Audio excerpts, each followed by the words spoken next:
Hey everybody, Faust Damos here, and today we are playing Vampire the Masquerade, Coteries of New York.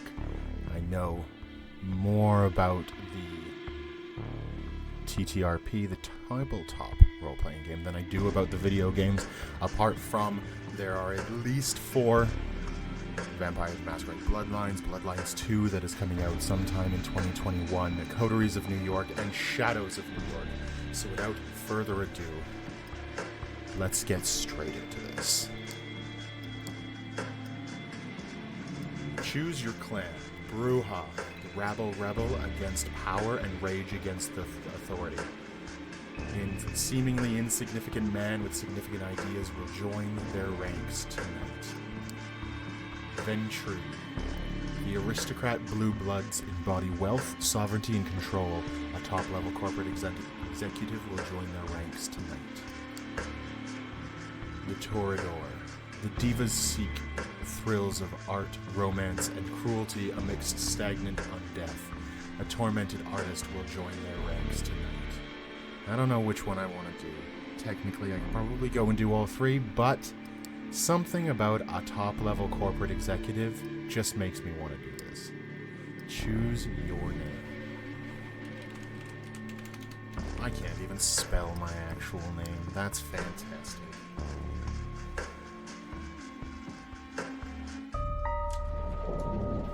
New York taught me to believe in fate.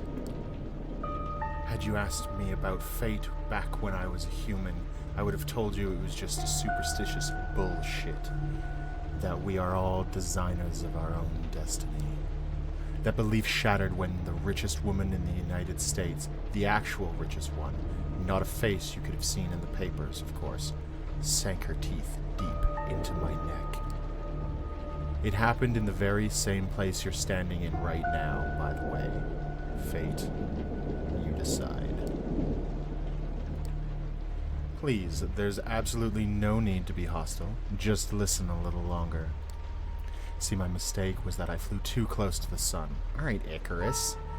It makes sense that my punishment was never to see its glow again. I was incandescent myself. I was hot shit. I had it all. Money, looks, confidence, connections, men, women, a career, and a spark in my eye. The one you need to be born with. And that's when someone far more powerful than me saw my radiance and thought, that won't do. She robbed me of the light erupting from within and gave me a subtle, enduring gleam in its place. She decided that would fit me much better. She was a 9th generation kindred just like you, an apex predator. She probably enjoyed teaching me the peak of human excellence, my real place in the food chain. It's such an eyesore when you look at some loudmouth braggart and see them for all they really are. The temptation to teach them a lesson can be unbearable, right? Well, my sire's lesson was a lesson about fate, a message saying you're eternally doomed to be at the mercy of your sovereigns. It almost drove me to destroy myself. What saved me was the ability to reinterpret her teachings. Hers wasn't a message of doom, it was a message of hope. Fate exists, and one can shape it if given the right tools. My sire... Oh my gosh, there's so much... Gee, oh my... My sire didn't believe my tools were fitting for the job. She considered them toys, and me, just her amusing subject.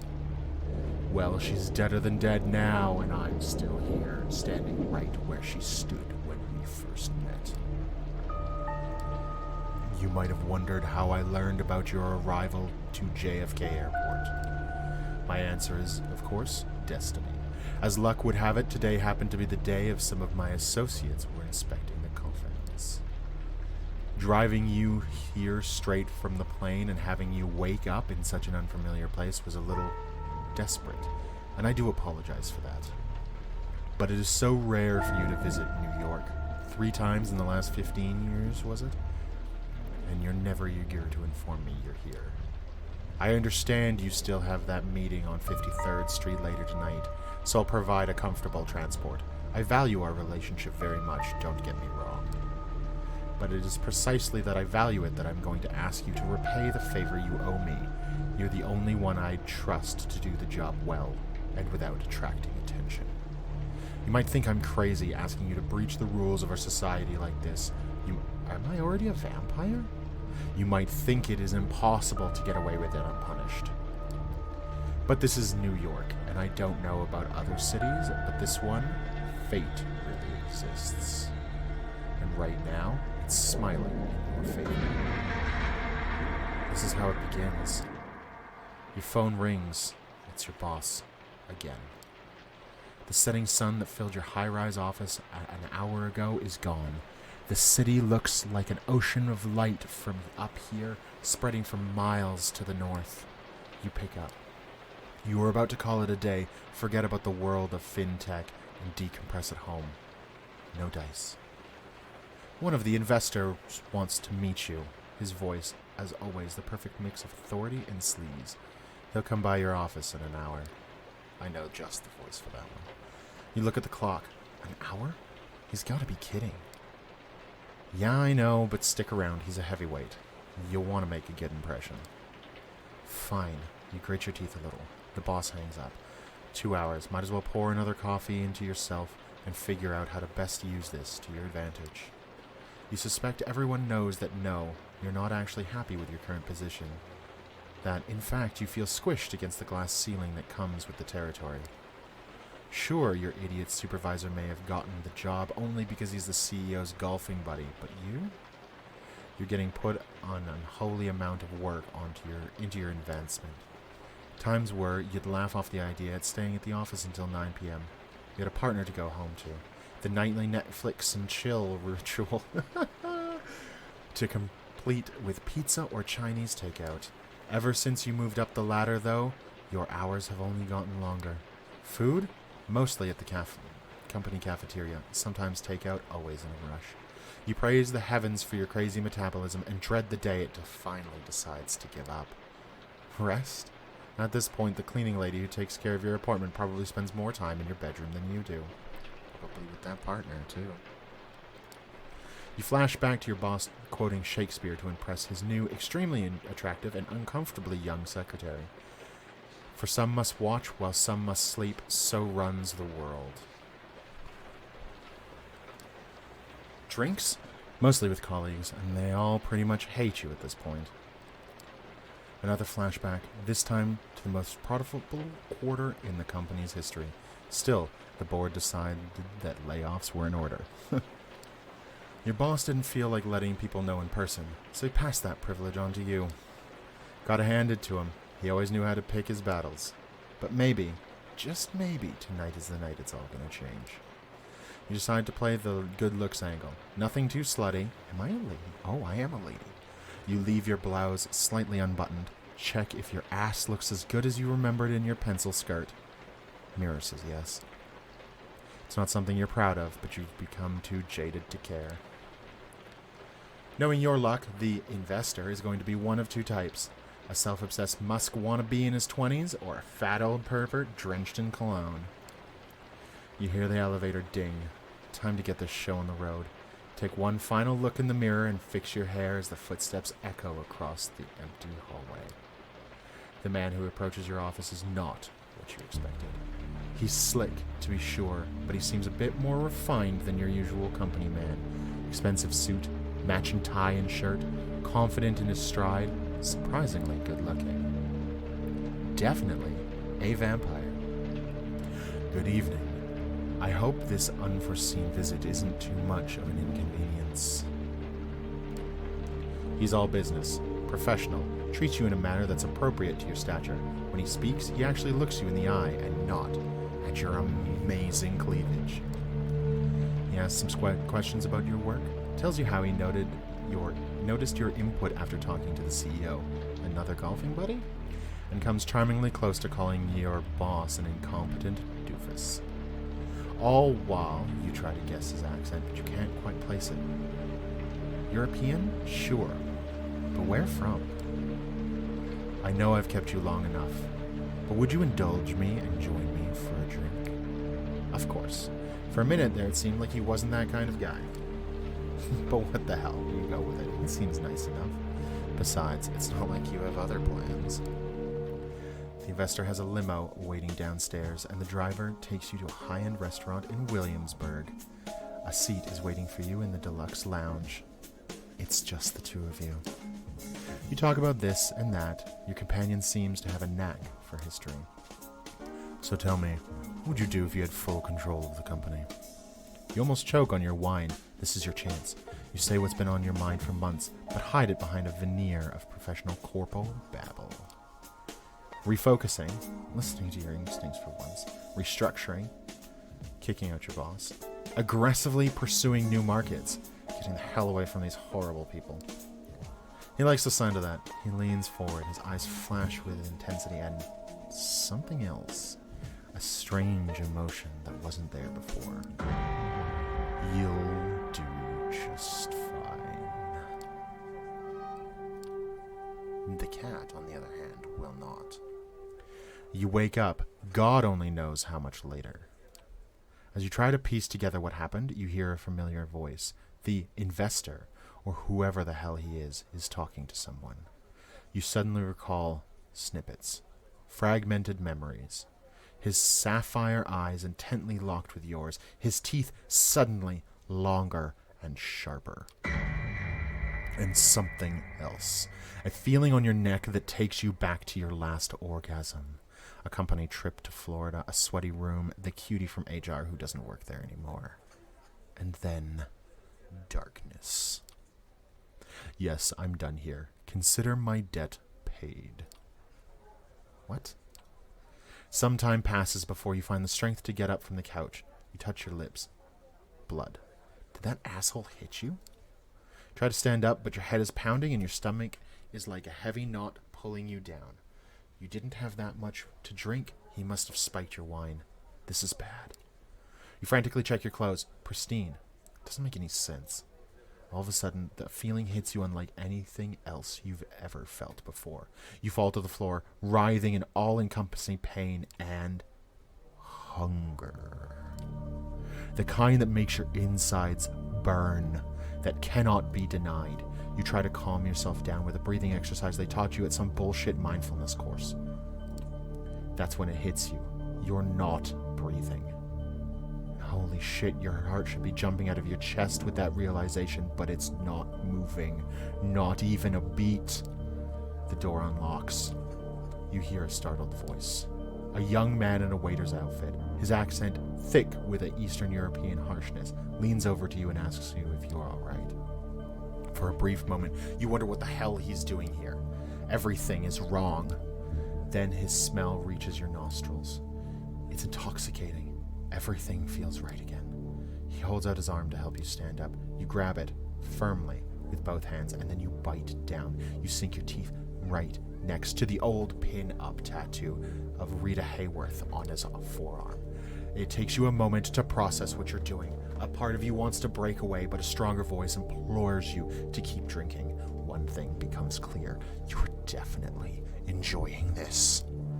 He only struggles a little and quickly falls to his knees. You can see his eyes now pale blue and confused. You only bring yourself to let him go once he collapses onto the floor. Your bite leaves a mess on his forearm. Poor Rita, all bloodied and missing half of her face. Did you just drink this guy's blood? You spit out a piece of torn flesh. That's... Why? Where? What was in that fucking wine? Barely able to focus, your heart and your lungs still motionless, you reach for your phone and dial 911. 911 operator, what's your emergency? I can't breathe. I am definitely a lady. Okay.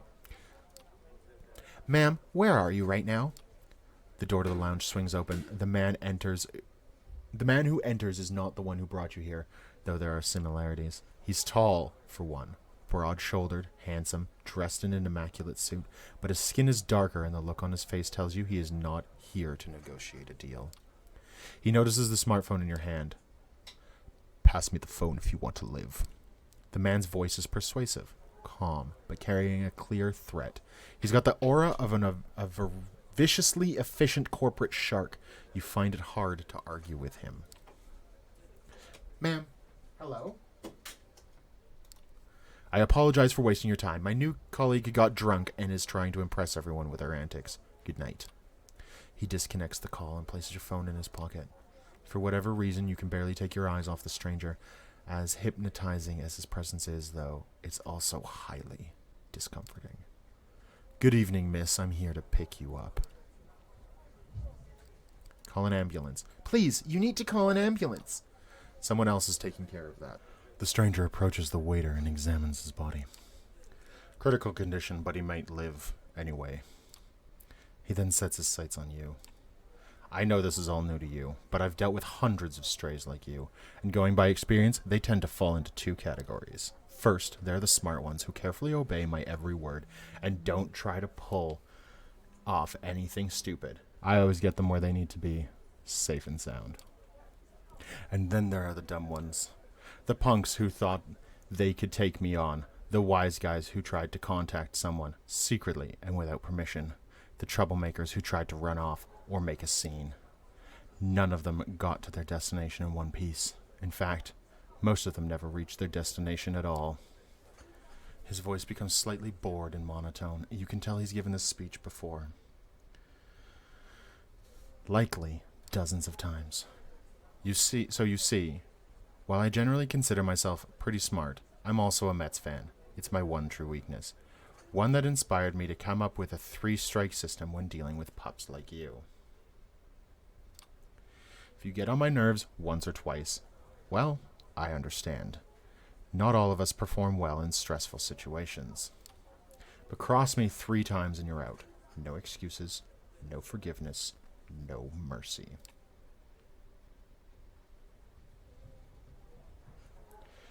As he's talking to you, he slowly approaches you, adding a bit of theatrical swagger to his walk. Eventually, he leans in, deliberately invading your personal space. You realize it's a test. He's daring you to do something about it. 3 strikes, and you're out. Say, I understand, sir, now. Every atom of your being screams for you to obey his authority. I understand, sir. Sorry. I understand, sir. Stick to that tone and you'll do just fine. Moving on, is there anyone you'd want to inform of your current situation? Tell them you're all right. He flashes his fangs briefly, and for some reason, the sight sends a chill down your spine. There's something very wrong about him. Someone closest to you. There is no one. No, I don't have anyone. The stranger squints at you. No family, no lover, no friends, nothing. A job. Your blank stare tells him the whole story. He immediately stops prying and gives you something even worse than a look of pity. A look of honest compassion. Well, that makes things simpler, but let me be crystal clear, just in case. From this point on, you're subject to different laws than the ones you grew up under, and you'll be watched by many eyes to ensure these laws are respected. You are forbidden from letting anyone know you're still alive. You are forbidden from showing your face anywhere they could know you. If anyone comes in looking for you, it's over for both you and them.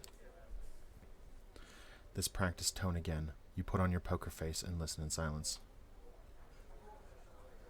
So, unless you want your boss to end up at the bottom of the Hudson, I suggest you cooperate. But what if I do? What if I want them to die? Like, he's an asshole. Fuck him. Don't tempt me. Yeah, see? I like her. Me. I like me. Her. This representation of me? He smiles, revealing his fangs again. There's something absolutely sickening about it. Suddenly, you feel overwhelmed by a sense of exhaustion. You pass out. When you regain your senses, you find yourself in the stranger's arms. The man holding you as if you would a spouse who has had a little too much to drink. You try to break free, but he holds you close and gives you a cautioning look. Only when you cease your struggling does he let you go. Only now do you notice the change in scenery. You find yourself in a fancy lobby, right next to the elevator. The place is virtually empty, save for a single concierge and some cleaning staff. Your companion gestures at the concierge as you pass.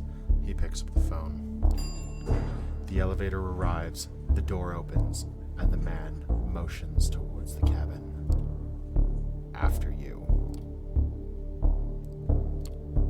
Where are we going?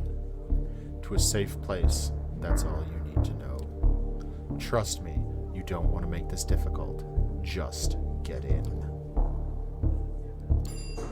Going against your instincts, you enter the cabin. Smooth jazz is playing over the speakers as the elevator starts its descent. You are dazed, panicky, but somehow locked in place. I really like this. Even though it's a visual novel, there's still things moving. I like that. On one hand, you find the stranger's presence oddly soothing. On the other, you can feel your body tensing up with stress. You can't help but think back to the young waiter, the doe-eyed look in his face, the confused look he gave you just before. No, it's better not to think about it. Plus, you have other things to worry about, like the fact you're being kidnapped. The cabin door opens to the same garage you arrived at with the investor some hours ago. The man shows you a black Cadillac Escalade. Oh, Jesus, what?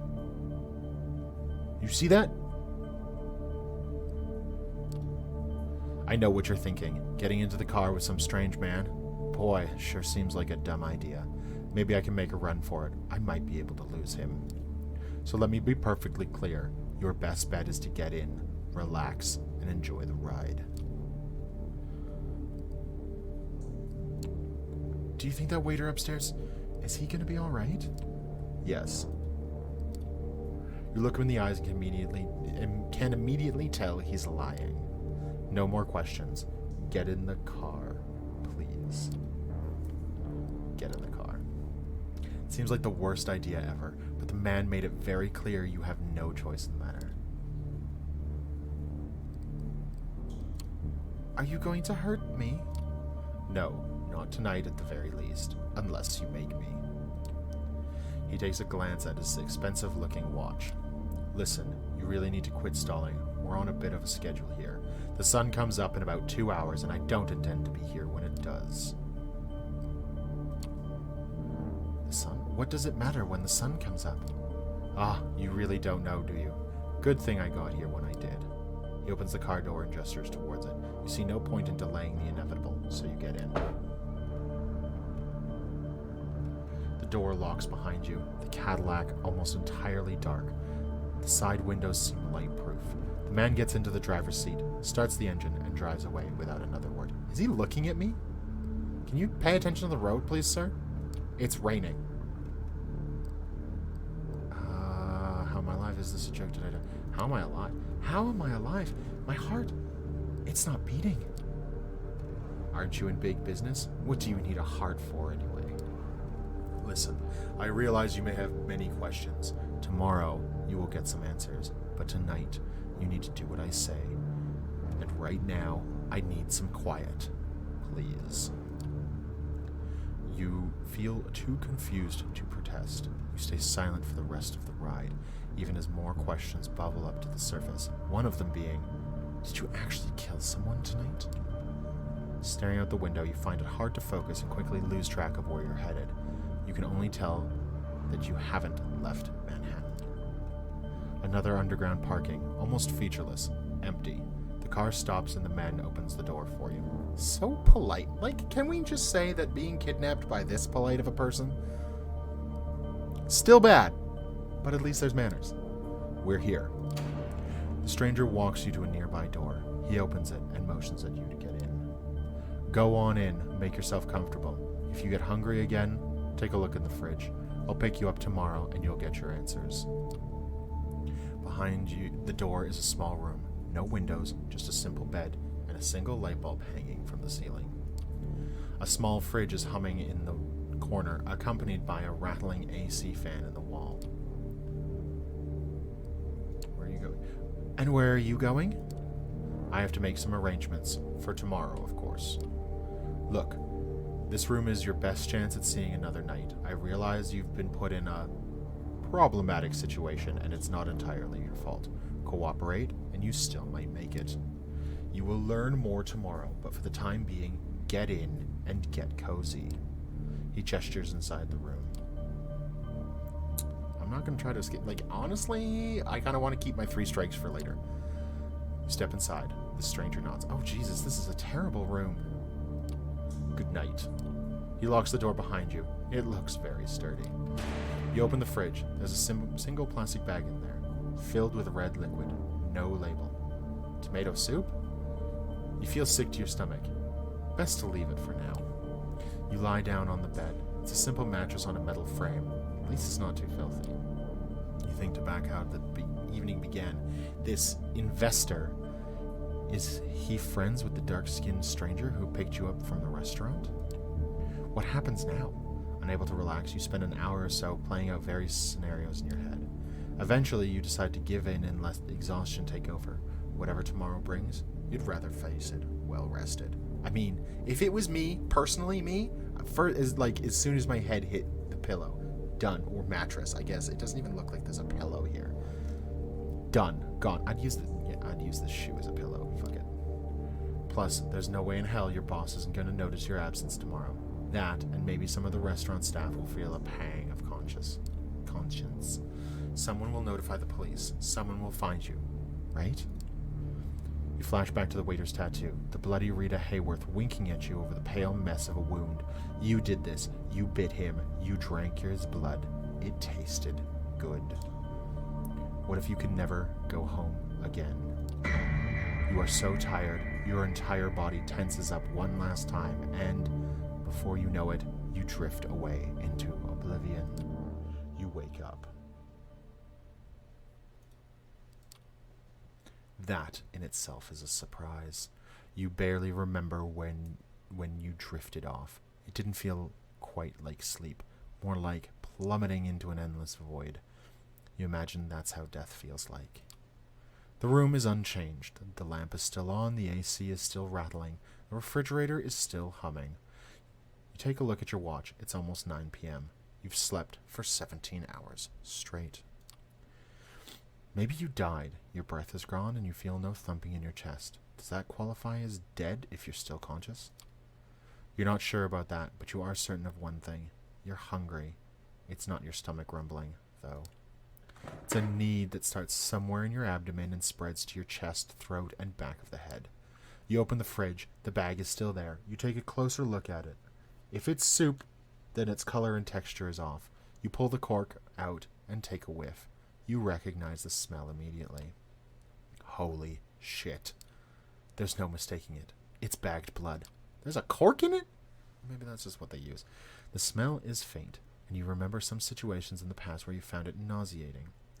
And now it's almost... No, not almost. It is enticing. Ooh, what are these fangs? Moon? That's actually the same look of the moon that I see where I live, actually. Wonder if it's... That's kind of cool. Always noticed, like, I don't know if you can see it on your screen, but where I am living and I take a look, especially at the full moon, it almost looks like there's, like, a dragon of some sort. Like, there's the face, and there's the mouth, and the wings are up there, and its arm is down there. We're going to drink the blood. Feels wrong, but right now, there's barely anything in your life that doesn't. To hell with it. You pour a bit of the liquid into your mouth. It tastes like shit. It's coppery, thick, and clings to your tongue and the inside of your mouth like film of dirt. You swallow hard regardless. The taste is foul, but somehow you kind of want more of it. As you take a second sip, sucking the blood out of the bag, you feel something pull on your insides. You double over. You're gonna barf. You instinctively cover your mouth, looking for a place to vomit. Before you find it, a dark red wave washes over your hands and fingers, hits the floor, splattering in huge, thick drops. Keep heaving for a moment longer. Nothing is coming out. No blood. Not blood, not bile, not even spit. But still something in your body wants to push it out. Push it all out. Every last drop. As you recover, trying to wipe the droplets of regurgitated blood from your dress, you hear a lock click and see the door open. Standing there is the well-dressed stranger you met yesterday. we're going to take a pause here and end the video. Thank you very much. If you have stayed to the end, please consider liking, commenting, hitting that subscribe button. It really does help me out. If you want to see more of this visual novel, please let me know, and I am completely down to do more dramatic reading of this. I will see you all in the next video. Bye-bye!